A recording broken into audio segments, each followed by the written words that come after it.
our God, and He rules over everything. Wow, we have a mighty God who is all-powerful, who can do all things, and all things means all things. That is why it is good to know Him and the power of His might.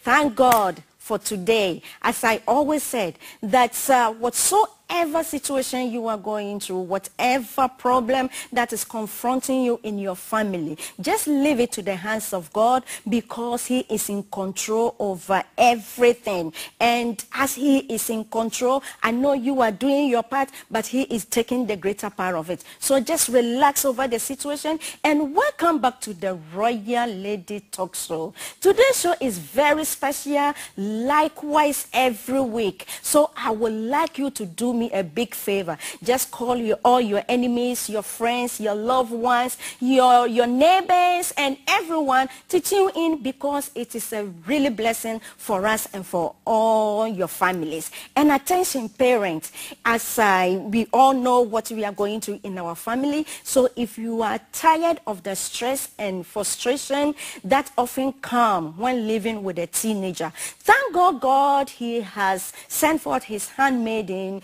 to give us some powerful resources or an insight which will help us to raise great kids, build strong family, and have a happy, healthy home. Wow, that's really nice. Please welcome Deborah C. Owen. Oh, hello, Rose. It is such a pleasure to be here with you today. Thank you so much. I'm so grateful to be here. Thank you very much, Miss Deborah. I'm so glad that you came to my show. Yes. God bless you so much. But before we start, would you like to tell us a little bit about you, please? Yes, of course. So my husband and I have 3 kids of our own that we've raised. Amen. They are now 19, 22, and 25. Yes. And they turned out pretty well. So thank God. We did some things that, yes, thank God. We did some things that were pretty good. They, but I also spent about a dozen years as a public school library teacher. And so that's really what my background was. And I just got tired of seeing kids who were really struggling. You know, they were struggling academically, yes, but they were also struggling with themselves, with the teachers and staff members, and often with their parents. And so what made me decide to do family coaching was I wanted to help kids be happy and successful. And so that was why I'm a national board certified teacher, but I left the classroom a little over a year ago in order to be a family and life coach and empower parents to have great strategies to raise their kids to be happy and successful. Wow, that's why you came out with the how to raise great kids. That's right. Wow, that's right. Wonderful. On your website, I like the phrase over there which says, finally there is hope. Yes. Wow, parents, finally there is hope. If our teenagers, we struggle with our teenagers, thank God God has brought someone to give us some strategies that we can handle them. So thank God for that. Miss Deborah, we thank you for your life. But first of all, I would like to ask a question. How can we get to cooperation from our kids? Oh, well, cooperation is the key, right? Yes. You know, they often don't feel like doing what we want them to do. Yes. And so we have to kind of take some of the focus off of ourselves and recognize that, you know, I'm interrupting whatever it is they're doing. And first of all, it's helpful if you give them a warning. Say, you know, in 5 minutes we're going to need to clean up the room and go get ready for supper or get ready for school or whatever it is. So warnings really help a lot. And then the other piece of it too is just so that they know what to expect. You want to be able to tell them in advance what the expectation is, get their buy-in so that they can know that when it's time to stop doing what they're doing, whether it's playing a game, whether video game or other kind of game or drawing or whatever it might be that is engaging their mind, they need to recognize that, okay, we can't do this forever. We have some other things that we're going to be doing soon. So that's the first part of it is give them some warning and let them know what the expectation is. You see, sometimes when you give them warning, they still be on whatever they are doing. Yes. So what kind of strategies we can use to get them their attention? So the best way to do this, there's kind of a series of steps. And the first thing is, don't yell at them from the other room. Yes. Hey, Johnny, it's time to go. Come on, come on. While you keep doing whatever it is you're doing. they're going to just ignore you. The best thing to do is to walk into their space, walk right up to them, and wait for them to look at you. Once you have their eye contact, then you can say, I would like you please to put your things down now. I asked you 5 minutes ago, I gave you your 5-minute warning. It's time for you to put your things down now.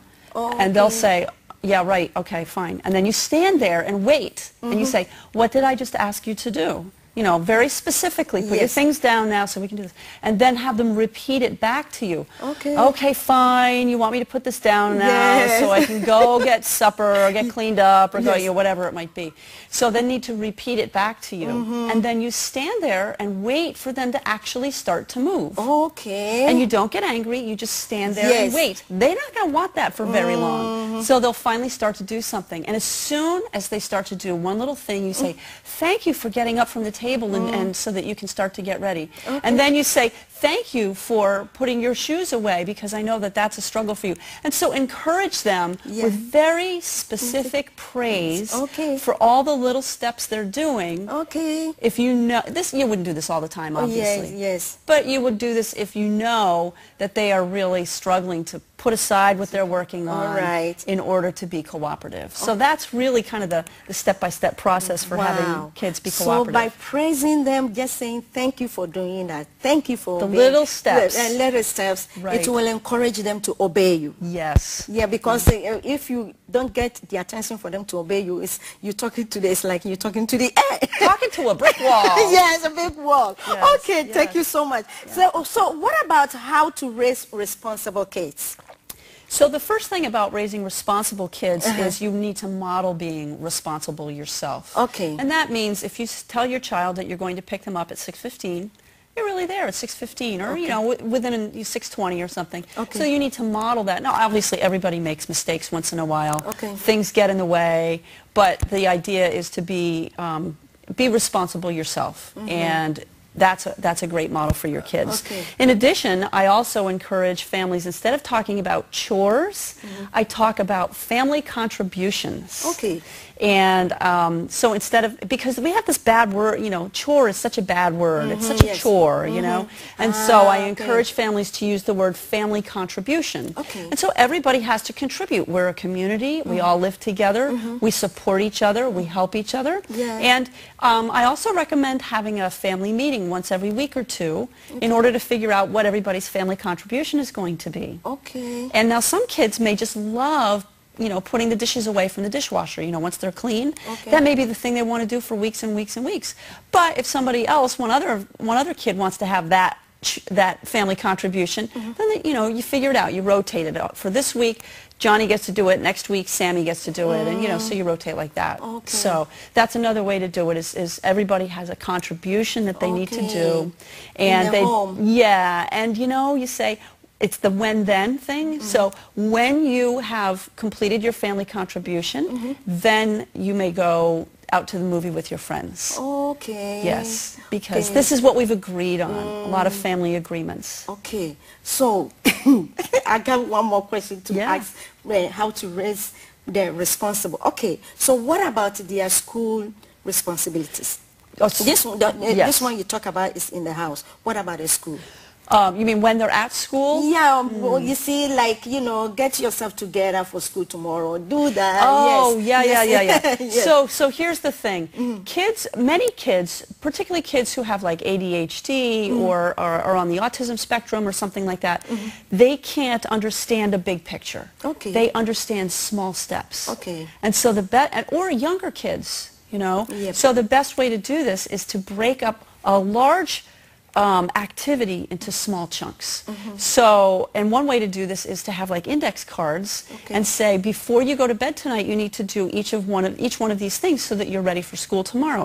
One index card might be put out your clothes for tomorrow. Another one might be to empty out your backpack from today. Another one might be put in the stuff for tomorrow in your backpack. Another one might be, you know, make sure that your lunch is made.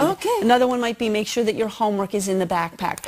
You know, so you can either put it on an index card, you can put it up on a chart on the wall, you can, you know, probably if you use index cards this week, they're going to be bored with it next week. You'll need to come up with a new way to do it. Yes. You know, but the point is to break up the steps into little tiny chunks. And after you help them going through the process for a week, maybe some kids will need 2 weeks. Yes. You can start to let them do it on their own. On their own. Yeah. To make their own list for the... Yeah. Well, they can have the list, but you don't have to say, okay, here, do this card now, do this card now, do this card now. But for younger kids or for kids who have trouble organizing themselves and seeing the big picture, they need one thing to think about. Oh, yes. One thing. Yes. And then once they've completed that one thing, then they're... And you can make a game out of this, too. Okay. You say, okay, here are all the index cards. We're going to get you totally ready for school in the next 6 minutes. Can we do it in 6 minutes? Okay. And then the next night you see if you can do it in 5.5 minutes. It's going to be fun. Yeah, it's going to be fun. Yes. Put a marble in the jar if they do it. You know, that's for younger kids, obviously. Yes, exactly. But, you know, make a game out of it, make it fun so that it's not a chore. Yeah, it won't be like screaming, stressing, you know, right. Because some mothers, we used to stress a lot by talking to our children when they don't listen in, and you know, sometimes we scream, we yell, and the whole house is full of yelling. And I've got plans for that too. Okay, so tell us. You want to hear the plans for that? Yes. Okay. So I have what I call the A to E technique for remaining calm in the heat of the moment. Okay. So A, I'll run through it quickly and then we'll go into the details. Okay. A is aware, B is breathe, C is connect calmly, okay. D is discuss, and E is empathy. All right. So we'll start at the beginning. A, be aware of how you're feeling. Okay. And recognize that you are probably afraid of something. You're afraid that you're going to be late, or if you're out in the store, you're afraid of what people are going to think of you as a bad parent, Yes. or you're afraid that your child is going to, you know, go off the deep end and end up doing sex and drugs and you know, all the drinking and you know. So what am I afraid of? Be aware. It's almost as if you raise yourself to the ceiling and you look down and you say, "Oh, look at me! I'm getting upset." Oh, it's true. Look at me! I'm getting upset. Okay. So if you can step back and almost watch the scene where you and the child are starting to get upset, watch it like it's a movie. Okay? Separate yourself, and then. Not only you think about yourself, be aware of yourself, but be aware of your child. What's going on with your child? What are their feelings? What are they afraid of? Most times when we get upset, there's an underlayer of fear of something. Okay. Even anger, there's still an underlay of fear. Yes. What am I afraid of? What is my child afraid of? If you can dig down to that, that will help. Then the second step is breathe. And that's where, and I actually recommend a mantra. So you breathe in, you think, my child is having a problem. And then you hold it and you think, I love my child. And then as you let it out slowly, you think, and I am calm. So my child is having a problem, I love my child, and I am calm. And if you can do this 3 or 4 or 5 times, what you're doing is you're recognizing that your child isn't a problem, your child has a problem. It's really different. Okay. Because if you say my child is a problem, then you're giving your child a label. Okay. We don't want to label our children. You don't have to label so your children. If you say my child is having a problem, that makes you open and aware to what they're struggling with. Okay. And then I love my child. That is about the relationship, because it's never about the behavior. Okay. The relationship is always, always, always the most important thing. Yeah. Doesn't matter what they do, it's how you and your child have a relationship. And then the third piece of that, I am calm, that is all about you. So you're about the child, you're about that bridge, the relationship, and you're about you. Okay. So that's the breathe. Breathe in. My child is having a problem. I love my child. I am calm.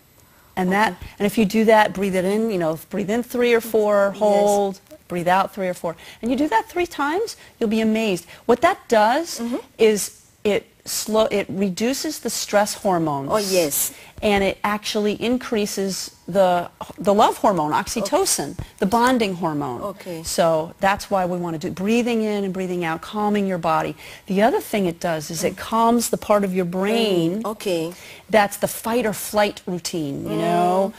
I'm getting upset because okay. my son's getting upset. I'm getting so angry. And what's happening is the mirror neurons in your brain are reacting to what's going on out here. Okay. Whereas if you can then go to C, which is calmly connect, be like a brick wall. We were talking about that brick wall. Yes. Now you be a brick wall. Yes. Yeah, so you be a brick wall, Uh-huh. and your child, even if he or she is still getting really, really upset, Yep. if you are calm, they can't stay upset in the presence of someone who's calm. Yes. If you've got an older child, what they'll probably do is they'll either burst out into tears or they'll go flying down the hallway slamming the door. And you know what? That's okay. If they need to calm themselves down, Yes. that's fine. But you stay calm and connect with your child. And that leads to D and E, which is discuss with empathy. Oh, okay. And you say, I see that you're really upset right now. I understand this is really frustrating for you. I know that you really didn't want to put that game down right now. I understand that's really hard for you. Just be empathetic. Doesn't mean that they're right. Yes. It just means that you hear them, you understand them. Wow. And so that's how you that's how you eliminate your own yelling. Yes. And eventually you will teach your child how not to yell also. So yes. That's how you have a calm household. Yes, and it will bring respect between you and your child also. Yes, yes. Wow. Family, this is really nice. I am so blessed to hear something like this today. Okay, let's go on. What about the best tip to raise polite kids? Okay, so polite kids. Now, kids are not actually born being polite. Yes. We are all born being self-centered. Okay. It's just the way we are. So what we need to do is teach them empathy. We need to teach them how to be empathetic. Okay. And there are a variety of ways you can do this. First of all, of course, is to be polite to your own children. You know, don't demand things of them. Politely ask them to do something for you. Include them in the conversation. And then when you go out into the world, this is wonderful. You go out into the world and you talk about what you see. You're going to see polite people and you're going to see impolite people. Okay. And you talk about it with your kids. So let's say you're out at the store and you can say, you know, I bet the clerk behind the counter was really unhappy with the way that customer treated him. Okay. I bet that made him really sad because that customer was really mean, don't you think? Okay. And you know, talk about that with the kid. And then you can say, you know, that teenage boy helped the older lady get across the street. I bet that made her really happy. Don't you think that was really nice? Okay. And so that's where you talk to you demonstrate in the home and you show outside in the world where these things happen. So that the child will learn how to be politely to others. Exactly. It's all about modeling. Okay. And the thing is, we have to be persistent about this. Okay. And we need to be... It's not once in a while. No. We have to be consistent, Yes. and we need to be persistent. Yes. Yeah. So... I like that word, consistent and persistent. Yes, yes. Yes. And you just say, I'm sorry, you're speaking to me in a really mean voice. When you're ready to talk to me nicely, then we can discuss this. Okay. Just call a spade and say, I'm treating you with respect. I would like you to treat me with respect. When you're ready to talk to me nicely, politely, then we'll discuss it. And I'd be happy to hear what you have to say. Okay. And so then we're teaching kids conflict resolution and how to solve problems. And so this is all part of teaching kids to be polite. Wow. Wow, family. This is... I know from this we're going to learn a lot how to handle our teenagers. Let's go on, Mommy. Okay. You still have more to say about the polite. Yeah, I have a few more things. So this is another thing in politeness is don't insist in public that they be polite. In other words, don't say to your child, say hello to Mr. Jones. Okay. Because what that does is, you know, for a shy child or somebody, that can just, they can feel ashamed. And the shame is like the lowest vibration of all of our energies. And so we don't want them to feel ashamed.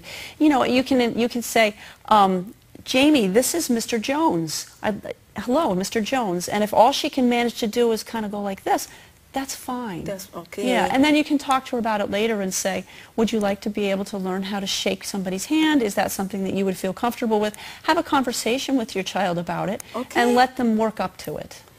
Oh, you see, it's a good thing I asked you about this because sometimes when we are working with our little child, and then the child didn't say anything to our friend or whoever we meet. Oh, why didn't I say hi? You know, it's because they don't know how, they're not comfortable, they're not ready to do that yet. And you can ask your child, how can I help you be more comfortable? Is there anything that I can do that would make this easier for you? Because learning how to speak politely to adults is an important skill. Yes. And you know, as they get older, they'll be ready for that. Oh my God. Let's continue. Yes. Okay, now, what to do when your kid is melting down in front of you? Yes, that's that A to E technique that we talked about. And just remaining calm, going through aware, breathe, connect calmly, discuss with empathy. Okay. And that, I want to say a little more about empathy too, because that's so important for us to understand that being empathetic for your child and knowing, for them to know that you hear them, that you're at least listening to them, that's so important for your relationship, and they won't tune you out. Okay. Yeah. Yeah, so empathy is absolutely huge. And you know what, Rose, it's not just for your kids. Yes. It's for your spouse, it's for your coworkers. Thank you. Being very empathetic. I mean, the techniques that I'm teaching here about communication, politeness, being calm, I mean, we can use those in any relationship. In our relationship too. Yeah. Yes, it's not only for our kids, because if we apply those in our relationship, it will make it sweet and nice. That's right. For us. That's right. Okay, so you want to talk more about the ABCD stuff, because you have it here, the ABCD stuff. I know you said it already, but just review it one more time. Okay, yes, sure. Please. So be aware of how I'm feeling. How is my child feeling? What are we afraid of? Okay. That's key. Raise yourself to the ceiling, look down, and think, what am I afraid of? What is my child afraid of? Okay. And then B is breathe. And again, that little mantra, my child is having a problem. I love my child, and I am calm. And so instead of saying my child is a problem, like we label, that is not the right way to speak to our child. No, we don't want to give our children labels, either good labels or bad labels. Oh, yes. And you know, Carol Dweck has done some fabulous work on this. Her book is called Mindset, The New Psychology of Success, I think it's called. And she talks about if we label our children, then they're going to always try to live up to that label. Yeah, it's true. Whether it's good or bad. If it's a bad label, that's not good for them. And if it's a good label, they're going to think, what if I never, ever meet that label? What if I'm never good enough? You know, you can say, oh, this is my child. She's the best dancer in the school. Well, what if she messes up? She's going to feel like a failure in her own eyes and in your eyes, and she'll think that she's never good enough for you. So labeling our children in that way is not a good thing. And what Carol Dweck calls that is the growth mindset versus the fixed mindset. Labeling our children contributes to the fixed mindset. Okay. And encouraging we want to have them have a growth mindset, which is where they're not afraid to fail. Yes. Failure's okay. Our school system is, and it's one of the reasons I left, or many reasons, but one of the reasons I left was because we're gearing kids to understand that if they fail, that's the end of the world.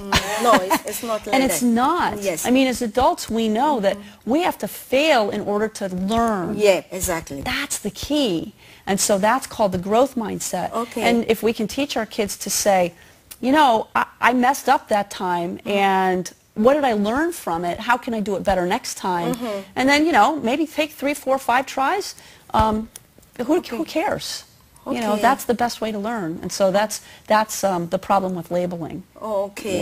Yeah. So we have to get mindset when we are having a good label for our kids. Yeah, Mindset by Carol Dweck, and that's D-W-E-C-K. She's done a ton of research on this. It's a great book. Okay. And it's the growth mindset versus the fixed mindset. All right. We want growth. And her whole book is about parent-child relationships. It's about adult relationships in terms of romantic partners, you know, whether you're dating or you're married, and also in business. Okay. You have a growth mindset in your business as well. And athletes. So there are the four different books. Yeah, she talks about all 4 of those pieces in her book about having a growth mindset. Don't be afraid to fail, because you pick yourself up, you figure out, what did I learn from this, and how can I be better going forward? All right, before we continue, I would like you to say something about the products, the books. Oh, yeah, sure. Yes, and your website if anybody wants to contact you. Great. Yes. Thank you so much. Yes. So my website is youcanraisegreatkids.com, and I have, if people would like to go and register on that website, I have a book that will give you 5 A+ steps to success for stressed out parents. Okay. And so you just go ahead and sign up there, and you get on my list. I send out 1 or 2 emails a week usually that have really useful parenting tips. Okay. And you'll also get this this short ebook about the 5 A+ steps to success. And the other website I have, which is a ton of fun, is a podcast that I do with 2 other women called Mighty Married Moms. Oh yes, I saw that. So one. mightymarriedmoms.com. I encourage your audience to go check that out too. Okay. We have great interviews and really fun guests. And my book is called Social Media Fascination, and it's all about how to teach kids to use social media well. Oh yes. Because technology is everywhere. Yes. And we need to teach, we need to teach kids to use technology well. So that's what this book is all about. And you can get this on Amazon. Okay, Amazon. Yeah. Okay. Or on my website. Yep. Yes, when they go to your website. We're familiar. I don't know what to say again, but we will come back next week because our time. My God, I'm so excited for hearing all this. Great. Thank you so much for this insight that God has given to you and you are sharing to the world. Thank you, Rose. Yes. It's great to be here. Yes. So we will come back next week. We're families and friends. Don't go away next week because we still have more to talk about the same topic. You can raise great kids by God's help. So don't go away. Familias, amigas y amigos, estamos hablando, usted puede levantar grandes niños. Eso es muy importante para nuestra juventud, nuestros hijos en estos últimos tiempos. Entonces no te lo pierdas la próxima semana porque hay mucho más. Y como ustedes saben siempre que el propósito de este programa es para ganar las almas para el reino de Dios y también para restaurar los matrimonios que están en problema. Para más información, por favor, marque el número que aparece de la pantalla o envía un correo electrónico. Families and friends, as we all know that the purpose for this program is to win souls for the kingdom of heaven to be populated and also to restore broken marriages or empower families in the name of Jesus. For more information, please call the number on the screen or send an email. Thank you so much for watching, and we will continue. You can raise great kids in these last days. So don't miss it next week. Ciao. Bye.